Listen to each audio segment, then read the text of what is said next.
Yes, this is post-war London, the mother city of the British Empire, where the mantle of peace has again fallen over a war-wearied people. London, the city of tradition, wherein once dwelt William the Conqueror, Henry VIII, Cromwell, Milton, Chaucer, Shakespeare, and thousands of others whose names have all become traditional throughout the world. London, the hub of British culture, where the historic Thames still flows uninterrupted on its ancient course, under famous bridges, some old, some new, and some blitzed.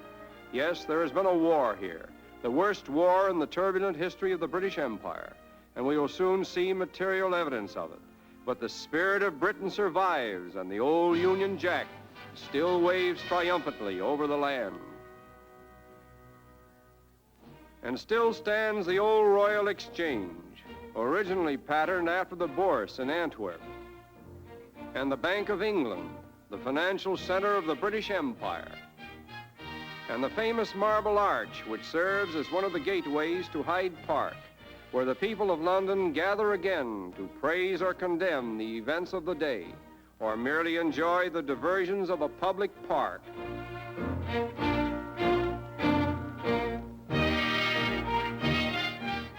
Outstanding among the familiar landmarks is Buckingham Palace, London residence of the royal family. It was originally built by the Duke of Buckingham as a townhouse for himself and later purchased by King George III.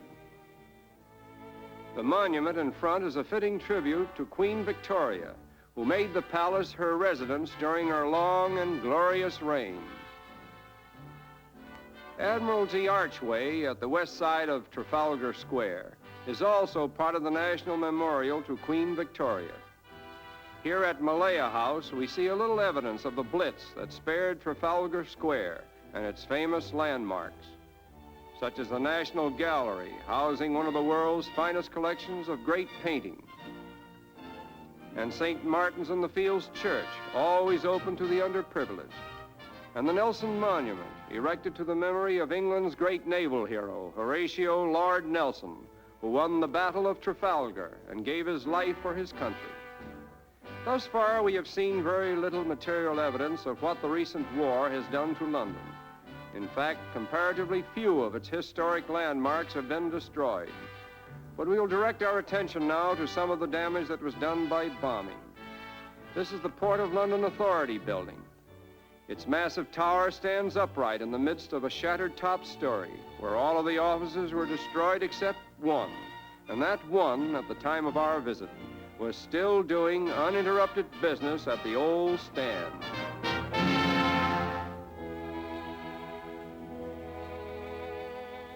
An ancient landmark that was severely blitzed is that section of London known as the Temple, or the Law Courts, once the headquarters of the Knights Templar. But since the 14th century, it has been inhabited principally by a community of lawyers or barristers. Among the many historic events that have been associated with this hallowed ground was the presentation of Shakespeare's Twelfth Night, in which Shakespeare himself took a leading part with his own players. And this is all that remains of the birthplace of Charles and Mary Lamb, the famous authors and critics who did so much to popularize the plays of William Shakespeare. Verily, there are ghosts in this temple, beyond the reach of bombs, ghosts that will always live in the memory of mankind. Perhaps the most extreme example of wartime destruction in London may be seen in the vicinity of St. Paul's Cathedral, where entire city blocks were completely bombed out.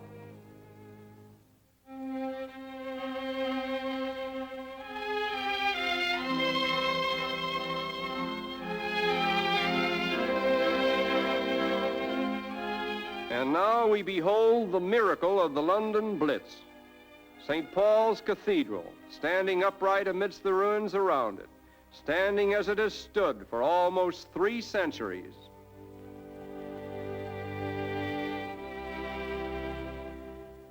Although there is great tragedy in these ruins, the ultimate consequence will be a brighter and better London, into which more sunshine will enter to dispel the sinister shadows of war.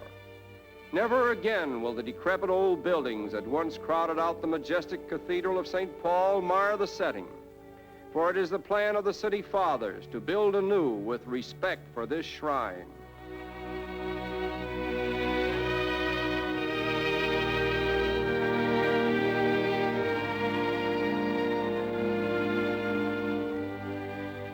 A somewhat poetic sidelight on this depressing scene is the colorful wildflowers that grow out of the ashes.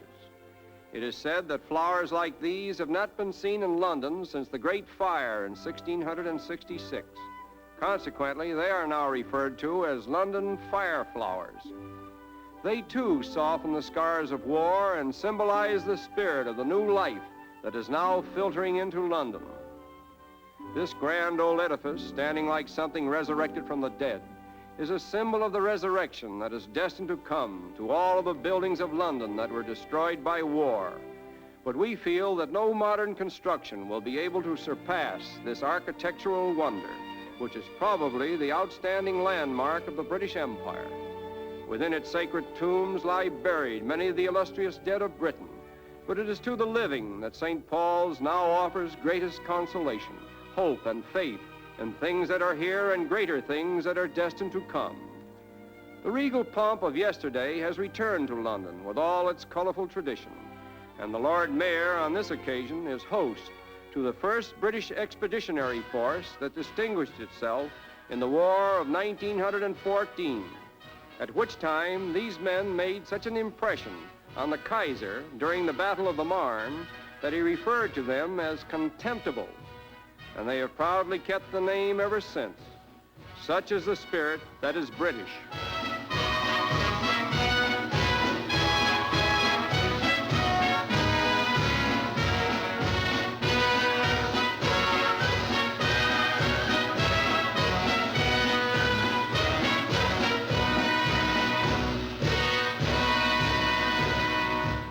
And now let us go for a ride down Piccadilly, where life has taken on a post-war feeling, and the whirl of old London is beginning to assert itself again.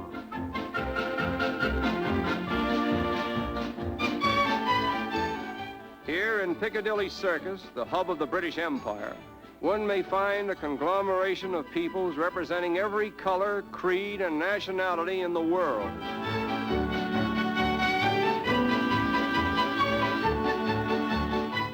During the war, millions of Allied soldiers passed this way, en route to and from the battlefronts of the world.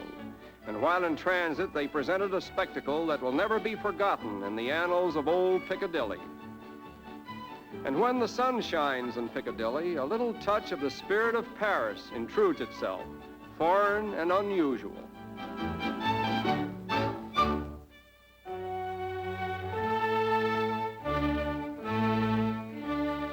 Getting back to the traditional, we are inspired by the significance of this institution, in which the Houses of Parliament meet. It covers 8 acres, has 1,100 rooms, 100 staircases, and 2 miles of passages. Aside from material proportions, however, we are most impressed by the fact that this is the seat of the supreme government of the British Empire, the mother of parliaments and free nations, elected by universal suffrage, the model for the whole world of representative institutions, the last word in democracy.